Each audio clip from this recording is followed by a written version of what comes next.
బాబా పన్నీరు బాబాను పట్టుకుతున్నారు, వీధి వీధి తిప్పారు, వీసుడు గంధం పోసారు.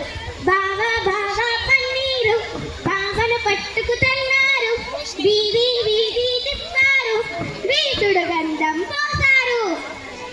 అమ్మ చిన్నారి ఏమిటా అల్లరి? అతగాడు వచ్చినప్పటి నుండి చూస్తున్నాను. ఒకటే కైకలు ఒకటే పక్కపక్కలు, నవ్వు 4 విధాల చేటు. ఆ నవ్వగండి అంటే వినవే. అదేమిటో ఆ అల్లుడు గారు కూడా ఒక కొత్త లేదు ఒక పాత లేదు, ఏమిటేమిటో మాట్లాడతాడు పోసిన పెట్టలాగా. ఎంతమందిని చూశాను కానీ ఎంత హద్దు మీద మనం చూడలేదు. ఎంత బావుగా అయితే కొంచెం హద్దుల్లో ఉండాలమ్మా. అలా అతని సందర్భం లేకుండా మాట్లాడుతుంటే ప్రతి వాళ్ళు అతనికి పిచ్చేమో అనుకుంటారు. కొత్త అల్లుడు కదా, కొంచెం మెట్టుగా గొప్పసలుగా ఉండటం మంచిది కదూ.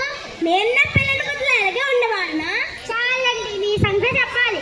పలహారం వద్దనేవారు, ఎవరితోనూ అసలు మాట్లాడేవారే కాదు. మిమ్మల్ని చూసి మా ఊళ్ళో వాళ్ళంతా మీ ఆయన గారు ముంగి ముసలి వల్లే ఉంటారు.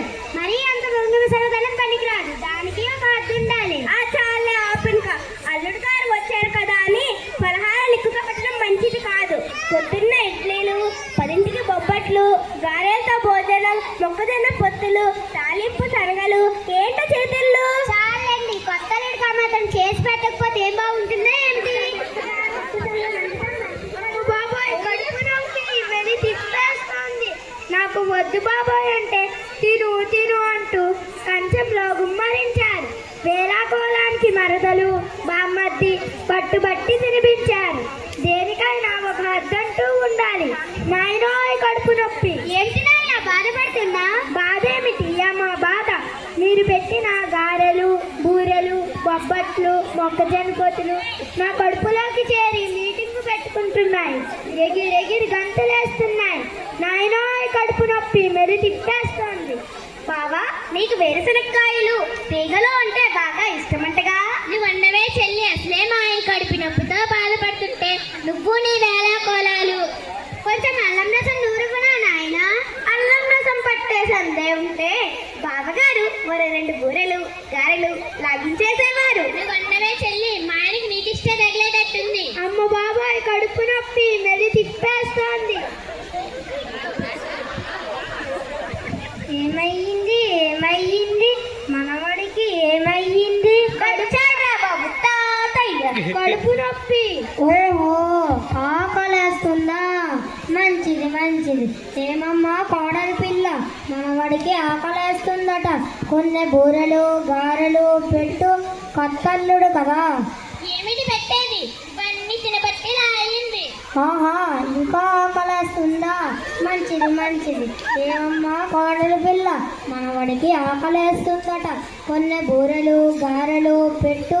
మన వంశంలో అల్లుడు గాళ్ళకు బాగా మర్యాదలు చేసేవారు. ఇప్పుడు మన అల్లుడు గారికి కూడా మర్యాదలు చెయ్యాలి. అమ్మ బాబాయ్ కడుపు నొప్పి. సరే సరే, అల్లుడు గారిని బాగా చూసుకోండి. నేను వెళ్ళి విశ్రాంతి తీసుకుంటాను. వయసు అయిపోయింది కదా.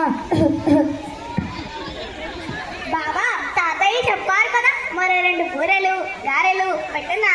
ఇదిగో చూడు, నాకు గాని కోపం వచ్చిందంటే మొన్న మా ఊరిలో ఒకరికి చావు చిరుగా బాధాను. నాయనో కడుపు నొప్పి.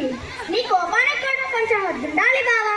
ఎప్పుడు పడితే అప్పుడు ఎవరి భయపడితే వాళ్ళ మీద అంత కోపం పనికిరాదు. నీ ఉండమ్మా, అతగాడి కడుపు నొప్పితో బాధపడుతుంటే మధ్యలో నీ వేళా కోలాలేమిటి?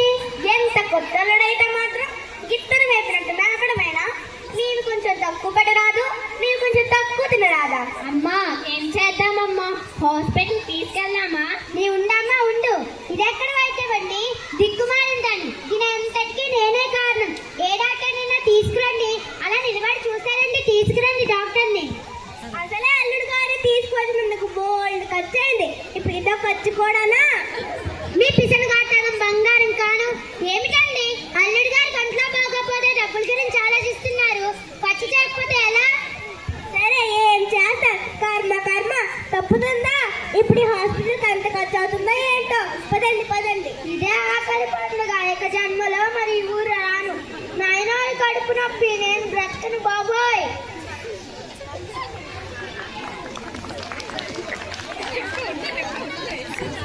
తర్వాత అభినయ గేయం.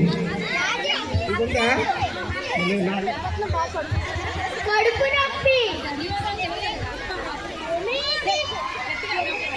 ఏమైంది? ఎందుకలా అరుస్తున్నారు? కడుపు నొప్పి. కాస్త నొప్పి వచ్చుకోండి. ఇది మీ ఇల్లు అనుకుంటున్నారా, హాస్పిటల్ అనుకుంటున్నారా? డాక్టర్ గారిని పిలవండి. సరే, నేను వెళ్ళి డాక్టర్ గారిని తీసుకొని వస్తాను.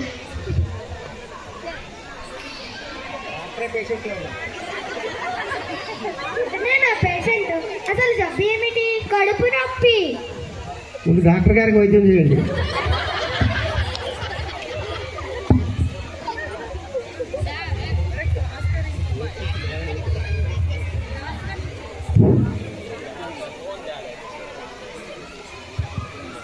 ఇతని కడుపులో ఏమిటేమిటో కనిపిస్తున్నాయి. వెంటనే టెస్టులు చేయాలి. ఇతని లోపలికి తీసుకువెళ్ళి పడుకోబెట్టండి. నేను నేరుగా వెళ్ళలేను. నన్ను ఎవరైనా ఎత్తుకు తీసుకొని వెళ్ళండి.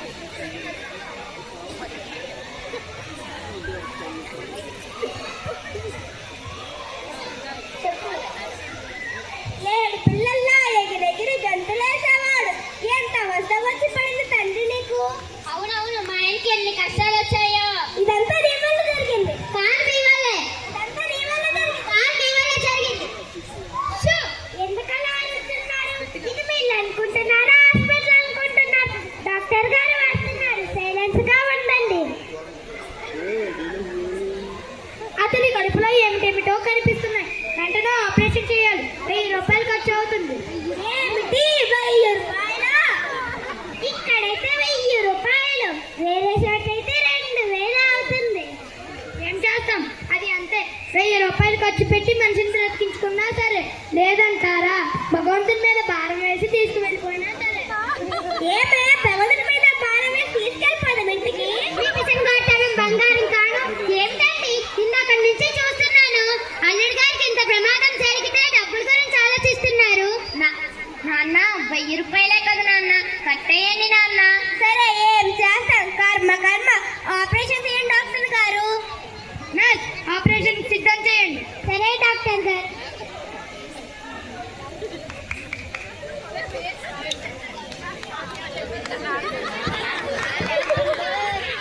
ఏమయ్యింది?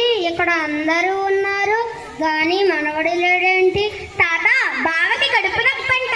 ఓహో, మనవడు ఆఫీసుకు వెళ్ళాడా? మంచిది మంచిది. ఇంతకీ మీరందరూ ఎందుకు హాస్పిటల్కి వచ్చారు? కాదు తాత, బావకి కడుపు నొప్పంట. ఓహో, నా చౌపోటు కోసం వచ్చారా? మంచిది మంచిది. అవునవును, కూర్చో కూర్చో. ఓహో, డాక్టర్ గారు వచ్చేంత వరకు నన్ను కూర్చోమంటావా? సరే, కూర్చుంటాను.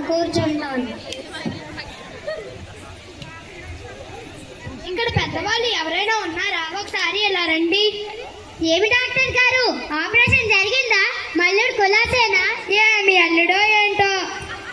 ఓ నా చిట్టి తల్లి, నీకెన్ని కష్టాలు బాధలు వచ్చాయో తల్లి. చాచా ఊరుకోండి, మీ కంగారికి కూడా ఒక అర్థం ఉండాలి. Operation success.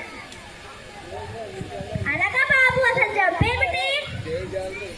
ఇదిగోండి చూడండి బూరెలు, ఇదిగోండి చూడండి గారెలు, ఇదిగోండి చూడండి బొబ్బట్లు, ఇదిగోండి చూడండి 2 రూపాయలు, ఇదిగోండి చూడండి 5 రూపాయలు.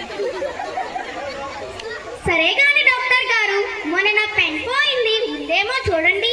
చాచా ఊరుకో అమ్మా, ఇందులో పెన్ ఎందుకు ఉంటుంది? సరే డాక్టర్ గారు. ఈ డబ్బులు ఎక్కడ అబ్బా?